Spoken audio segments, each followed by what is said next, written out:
this point, you've probably heard things like, once it's online, it's there forever, or you can never really delete something from the internet. It's a little overwhelming to think that everything you do online is long-lasting and part of something called a digital footprint. A digital footprint is all the information online about a person posted either by that person or by others, intentionally or unintentionally.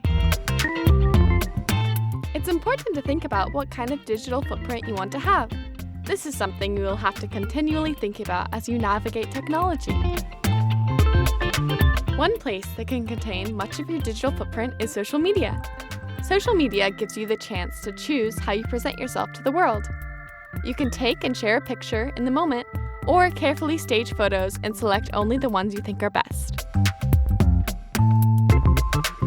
Sometimes online social media content is curated.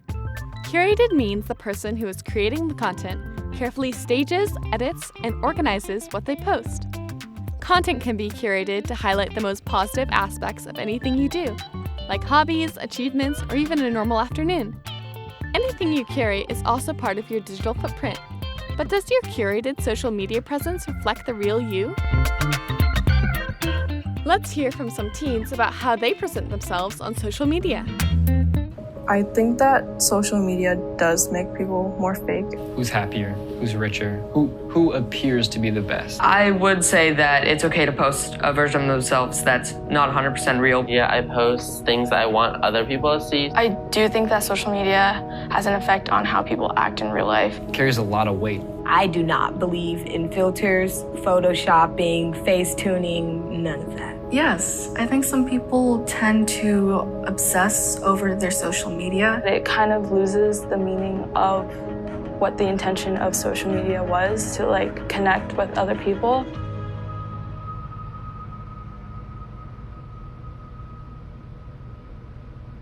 I spend a lot of time being really careful about what I post on my main account, mostly because there's people that I don't know that well who are gonna see it. My spam account, however, is just a bunch of really terrible pictures of me. It's okay to play a little game of pretend to, show off, impress your friends. I'm always thinking in my mind, for validation from other people. But at the same time, I know that none of that is really worth it in the end. As I've grown as an individual, I don't see the likes as comments as anything important. I feel like they don't help verify me as an individual. I started counting my likes on my post, and I realized soon enough that that was giving me anxiety. So I stopped doing that. But now I've learned to just post them just for my memories. When I look back on my social media page and kind of relive these memories. I'm also wondering if people will enjoy the content just as much as I do.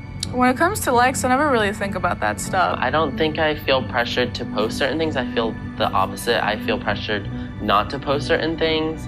Sometimes I can be pressured to post certain things, but I try not to because I like to be my own person. I don't like for people to tell me what to do. I only post things that portray me as the young African-American scholar that I am. Even if that's not true all the time, that's the only thing I'm gonna post about. They have one image of themselves, and it's not an entire picture of who they are as a person.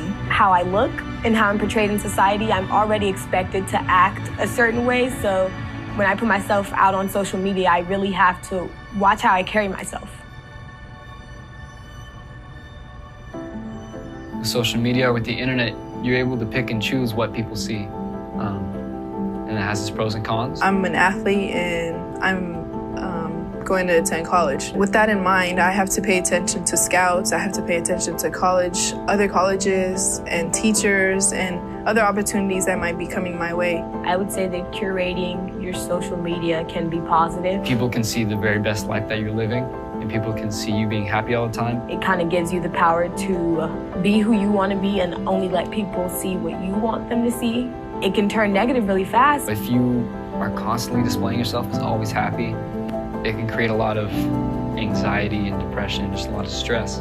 When I post something, I'm checking it very frequently to see how it's doing compared to my other pictures. If it's not getting as many likes as my other pictures, I might delete it. We only see the greatest moments or the happiest moments of people, and we don't know what happens beyond those moments or what they've done to get to those moments. I think if someone's posting like fake, like Photoshop photos or like something that's not actually them, I don't think that's okay. Models online, like sometimes they tend to promote unhealthy beauty expectations for teenagers like us, because teenagers were just trying to fit in, and sometimes these beauty expectations, they do get to us. There are definitely photos where I've like put filters on it or like edited in some way where I look skinnier or prettier or have less freckles or whatever it is. My friends are obsessed. Oh, how do I look at that picture? Oh, my body looks weird in that picture. I shouldn't post it. I'm like, why does it matter? There's these people who always look so perfect, and they always have the cutest lattes, and they're always traveling with the hot boyfriend, and that's all they ever post. You expect that to be your real life. You have all these opportunities to tell people about who you are, and people tend to edit that because they want to be liked. I tend to edit that because I want to be liked. I also definitely think it's possible to overthink it. If you just feel comfortable with yourself, I think it's okay to post what you want to post. Not only does it affect how we are online, but it also affects how we hold ourselves and our self-importance in real life. That person who you see living that perfect life is kind of curating what they do. So they're not showing you all of them, so don't try to live up to that very small part of their life.